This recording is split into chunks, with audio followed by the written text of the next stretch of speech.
Magandang umaga po. Narito na po ang magiging lagay ng panahon ngayong araw ng Lunes, August 5, 2024. At latest update sa mga sama ng panahon na ating binabantayan sa loob at labas ng Philippine Area of Responsibility.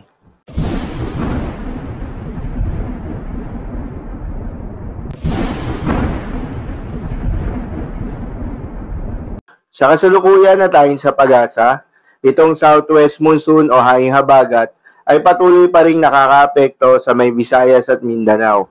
Kaya naman nasaan pa rin yung maulap na kalangitan na may kalat-kalat na mga pagulan at pagkidlat pagkulog. Habang mga localized thunderstorms naman nakaasahan sa nalalabing bahagi ng ating bansa.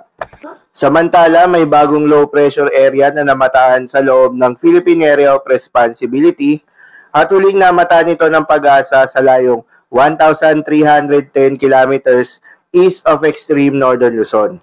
Mababa naman yung tsansa nito na maging isang bagyo sa susunod na 24 oras. Samantala, ayon naman sa Japan Meteorological Agency, ay isa na itong minor tropical depression at inaasahang kikilos pa west-southwest. Kung sakali nga maging ganap na bagyo ito para sa pag-asa, papangalanan nitong bagyong Dindo. Wala naman itong direktang epekto sa ating bansa, maliban lamang sa hahatakin nito ang hanging habagat. Samantala, bukod sa dalawa pang sama ng panahon na ating binabantayan sa labas ng Philippine Area of Responsibility na si Invest 92W at Invest 93W, ay may nabuo pang ang isa pang sama ng panahon na si Invest 94W. Ang tatlong nasabing sama ng panahon ay nananatiling mababa ang mga tsansa na maging isang ganap na bagyo. Pero atin pa rin babantayan ang mga development ng mga ito. Paalala lamang po na ang mga nasabing forecast ay posible pa pong magbago. Kaya naman patuloy lamang magantabay sa mga update nating ilalabas at ng pag-asa. Para naman sa ating long-range forecast at pinapakita ng forecast model na ating ginagamit, bukod sa mga sama ng panahon na ating binabantayan sa may northeastern part ng ating bansa, ay wala pa rin namang bagyo na namamataan na tatawid sa ating kalupaan hanggang sa susunod na 3 araw. Pero asahan ng muling paglakas nitong habagat na posibleng magpaulan muli sa ating bansa, particular na sa may western section, dahil sa hahatakin nito ng mga sama ng panahon na ating binabantayan. Para naman sa magiging lagay ng panahon ngayong araw ng Lunes, dahil sa epekto pa rin itong southwest monsoon, asahan sa western Visayas, Negros Island region, Occidental Mindoro at Palawan ang maulap na kalangitan na may kalat-kalat na mga pagulan at pagkidlat pagkulog. Posible ang mga pagbaha o pagguho ng lupa dahil sa katamtaman hanggang sa kung minsan ay malakas na pagulan. Habang sa Mindanao at nalalabing bahagi ng Visayas ay asahan yung bahagyang maulap hanggang sa maulap na papawirin na may kalat-kalat na mga pagulan o pagkidlat pagkulog.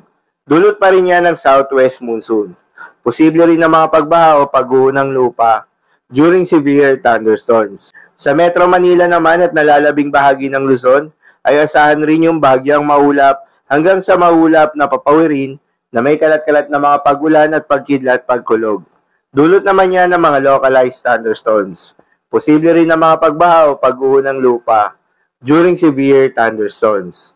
Madalas na bobo ang mga thunderstorms na ito tuwing hapon o gabi na nagtatagal ng 1 hanggang 2 oras. Kaya naman mag-ingat sa posibleng mga pagbaha o pagguho ng lupa during severe thunderstorms. Para naman sa lagay ng mga dagat baybayin, ayon sa pag-asa ay wala tayong nakataas na gale warning sa anumang seaboards ng ating bansa. Kaya naman malayang makakapamalaot yung mga kababayan nating mangingisda at yung may mga maliliit na sasakyang bandagat. Dahil inaasahan yung banayad hanggang sa katamtaman ng mga pagalon. Ngunit iba yung pag-iingat pa rin, lalo na kung meron tayong offshore thunderstorms activity, asahan pa rin yung tsansa ng malalakas na hangin at kaakibat nito ang bahagyang pagtaas ng mga alon. So yun lamang po para sa lagay ng panahon ngayong araw ng Lunes. Keep safe everyone.